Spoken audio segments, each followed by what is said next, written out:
pupils. Today, the previous class we learned what is physical economics, isn't it? The word physical derived from the Greek word which means baskets. So the another name is public finance. The familiar name, popular name is public finance. The public finance deals about the government's revenues and expenditure. Under that we have 5 subdivisions: public expenditure, public revenue, public debt, fiscal financial administration and fiscal policy. Already we have completed public expenditure and we have started learning public revenue. Under the heading of public revenue we learn tax revenue and non-tax revenue. Under the heading of tax we have direct tax and indirect tax. Under the non-tax revenue we have fee, fine, grants, aids, special assessment, betterment levy, earning from public enterprises and agents. These things we have already learned. We started learning the direct taxes and what is the canon of taxation. That means how a good tax should be, the character of a good tax. That is canon of taxation. We have studied the 4 canons, isn't it? Canon of equity, canon of convenience, canon of certainty and canon of economy. And also we studied direct tax merits and demerits. Today we are going to see the next one, indirect tax. What do you mean by indirect tax? As I said, direct tax is imposed directly on the particular person. It cannot be shifted. The other hand, indirect taxes can be shifted. The imposed and incidents were different persons. What do you mean by imposing? The tax can be imposed on one person, but the incidents will be shifted to another. But the payment will be given by another. So, indirect tax, the special example is sales tax, isn't it? The producers, those are buying the raw materials and other things, and while they are doing production, all the things they are paying tax. VAT we have studied, value added tax. In every stage of the production of goods, they are adding tax. All these taxes are added into price plus ST, sales tax. So, the price is the profit of the producer or the wholesalers. The tax can be paid by the consumer. So, the tax can be shifted in the indirect tax. So, the burden can be shifted to the consumers. Ultimately, the indirect tax is paid by the consumers, one who is consuming the product. Now, we are going to see the types of indirect taxes. Excise duty, sales tax, custom duty, entertainment tax and service taxes are the kinds of indirect taxes. What is excise duty? Excise duty is nothing but the manufacturer. It is payable by the manufacturer.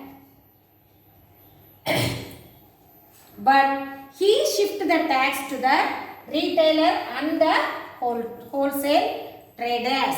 So, it is a tax which is imposed on the wholesale or the manufacturers, but the manufacturer, he will shift the tax to the wholesalers and the retailers. Sales tax, already I told you, ultimate the consumers, we are only paying the sales tax for consuming the goods. Each and every goods has sales tax. So, the sales tax is included in the price of the product.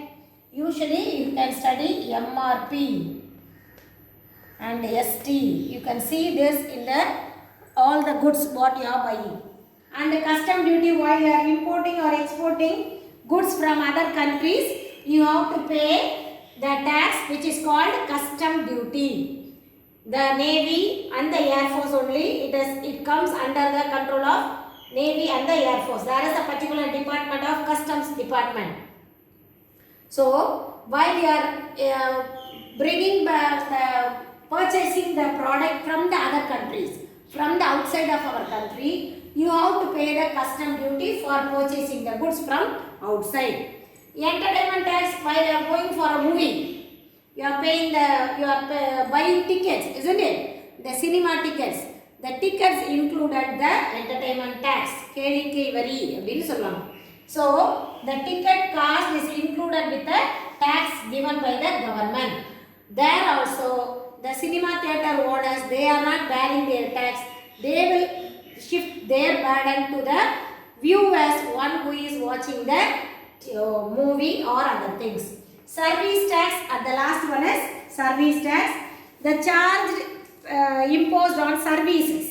For example, telecommunication bill, insurance premium. While you are paying the insurance, you can see if you have insurance bill at home, you can see that they will give you a service tax, ST, surcharge and service tax they will give you.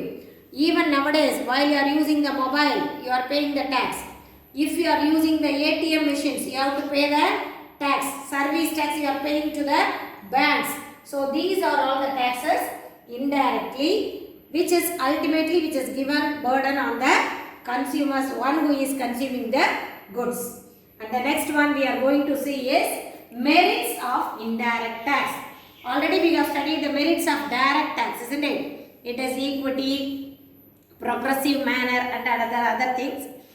The merits of indirect tax: wider coverage. As it is imposed on the prices maximum, the people, all the people, those who are consuming the goods are paying the tax.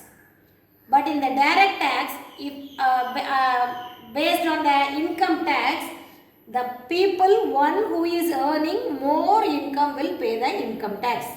One who is paying, getting less income will pay only less amount of tax or sometimes no tax at all. But on the other hand, the indirect tax, the tax is included in the cost of the product. That means price.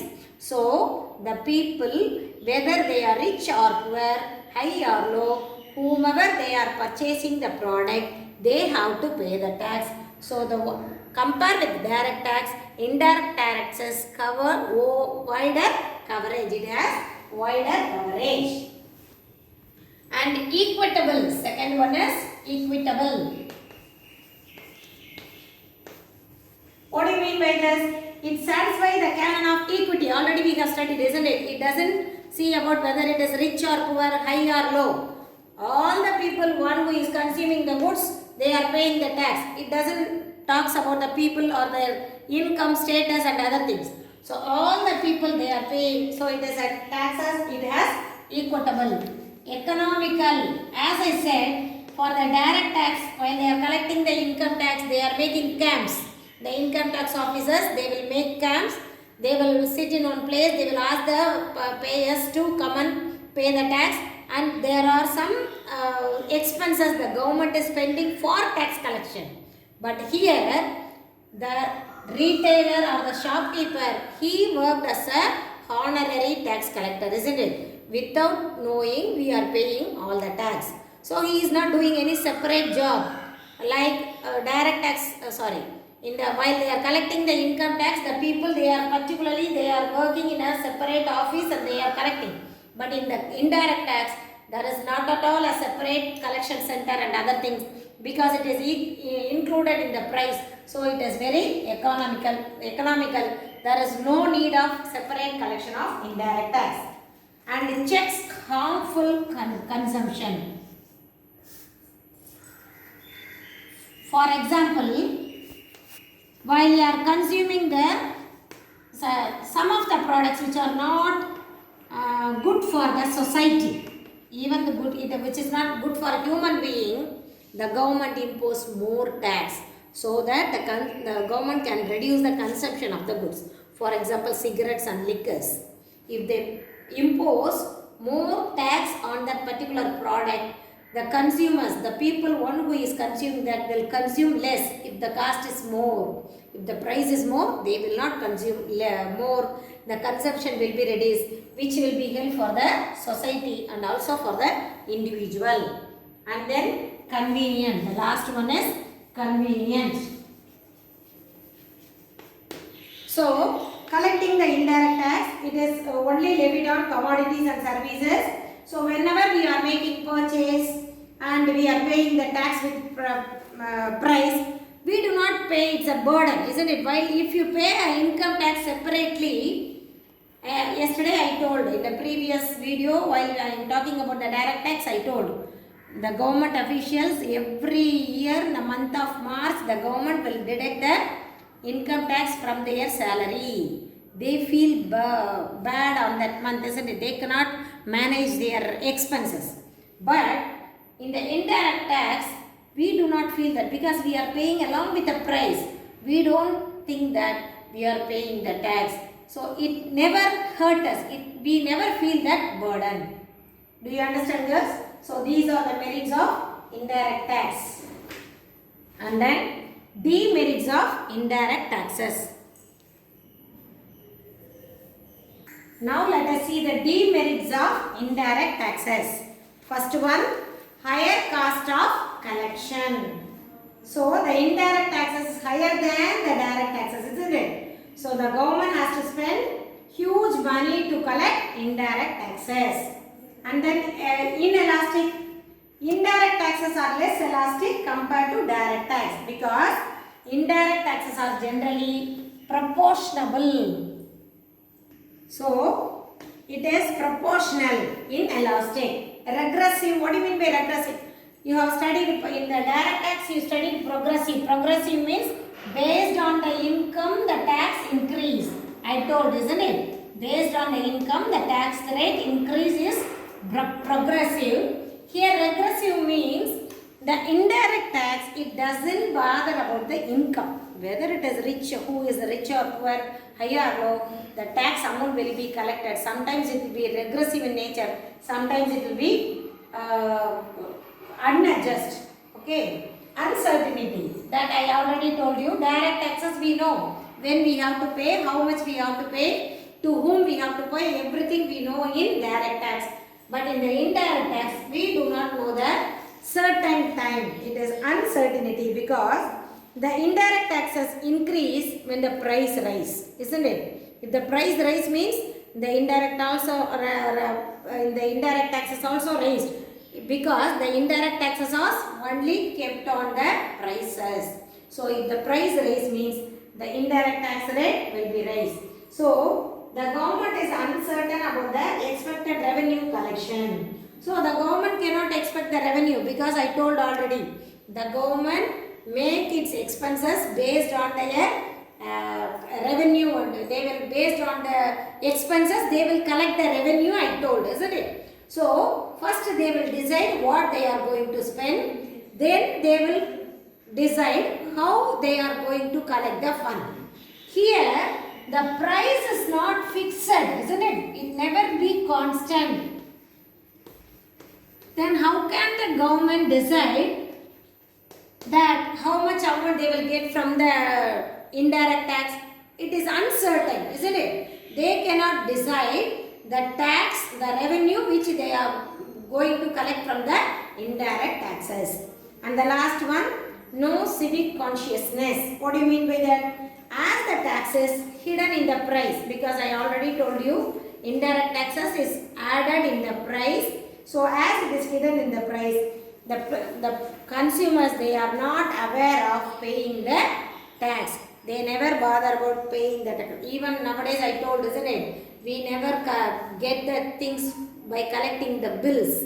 We never ask bills in the counter of the shops while we are doing purchases. So if we are not collecting the bills means we are not paying the tax. That is the meaning for that. So the people, they do not have the civic consciousness that we are paying the tax to the government. They do not have, because in so many shops while we are doing the purchase, we are not collecting the bills.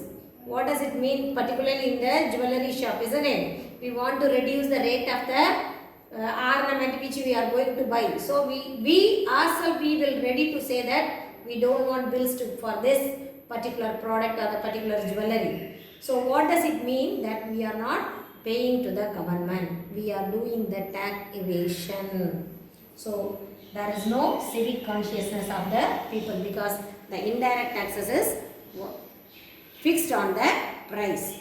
So with this, I have completed the indirect tax. Let me continue the next topic in the next video, girls. Thank you.